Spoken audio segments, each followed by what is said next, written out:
Halo, assalamualaikum warahmatullahi wabarakatuh. Balik lagi sama aku Nisri Narania. Dan di video kali ini aku bakal ngejelasin sedikit mengenai design thinking. Tapi sebelum masuk ke videonya, kalian jangan lupa like, comment, dan subscribe channel aku. Dan gak usah nunggu lama lagi, let's go to the video. Oke, mungkin kalian masih asing sama yang namanya design thinking. Jadi, design thinking merupakan proses berulang di mana kita berusaha memahami pengguna, menantang asumsi, dan mendefinisikan kembali masalah dalam upaya mengidentifikasi strategi dan solusi alternatif yang mungkin tidak akan langsung terlihat dengan tingkat pemahaman awal kita. Atau design thinking merupakan suatu pemecahan masalah dengan menggunakan solusi praktis dan kreatif berdasarkan sisi usernya. Design thinking ini sangat berguna untuk memecahkan masalah-masalah yang tidak kita kenal dengan melakukan reframing masalah dengan cara-cara yang berpusat pada manusia, menciptakan berbagai macam ide dalam brainstorming, dan mengadopsi pendekatan langsung dalam pembuatan prototipe dan testing. Ada beberapa tahapan dalam melakukan design thinking, yaitu yang pertama itu ada tahap empathize, yang dimana tahapan ini bertujuan untuk mendapatkan pemahaman empatik tentang masalah yang dicoba untuk diselesaikan.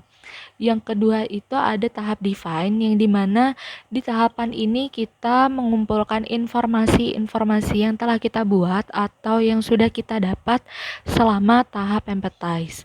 Yang ketiga ada tahap ideate, itu dimana di tahapan ini desainer sudah siap untuk mulai menghasilkan berbagai macam ide, karena kita telah tumbuh untuk memahami pengguna dalam tahapan empathize, dan juga kita telah menganalisis dan mensintesisnya di tahapan define, sehingga berakhir dengan pernyataan masalah yang berpusat pada manusia.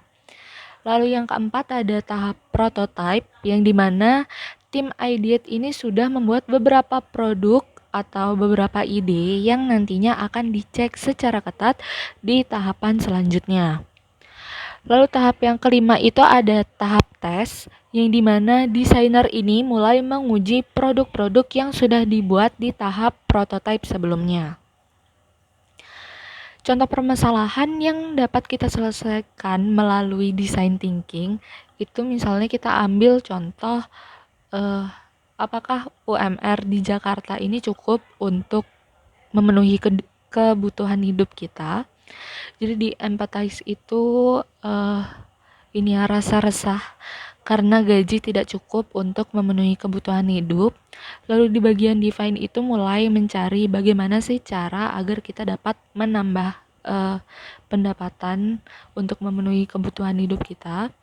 Lalu di tahap ideate ini sudah mulai ada beberapa ide-ide untuk menambah pendapatan seperti mencoba investasi, mencoba wirausaha, membuka online shop, gabung sama Gojek, dan masih banyak lagi.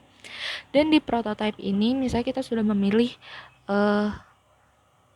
dengan cara investasi ya. Jadi di sini kita mulai belajar seperti apa yang harus dilakukan, apa saja yang dibutuhkan, terus bagaimana caranya, itu sudah mulai dicari tahu. Dan di tahap yang terakhir yaitu tahap tes, yang dimana sudah mempelajari lebih dalam mengenai investasi tersebut agar kita dapat memenuhi kebutuhan hidup kita selain pekerjaan awal kita. Oke, segitu dulu untuk video kali ini. Thank you for watching and see you on the next video. Wassalamualaikum warahmatullahi wabarakatuh. Bye.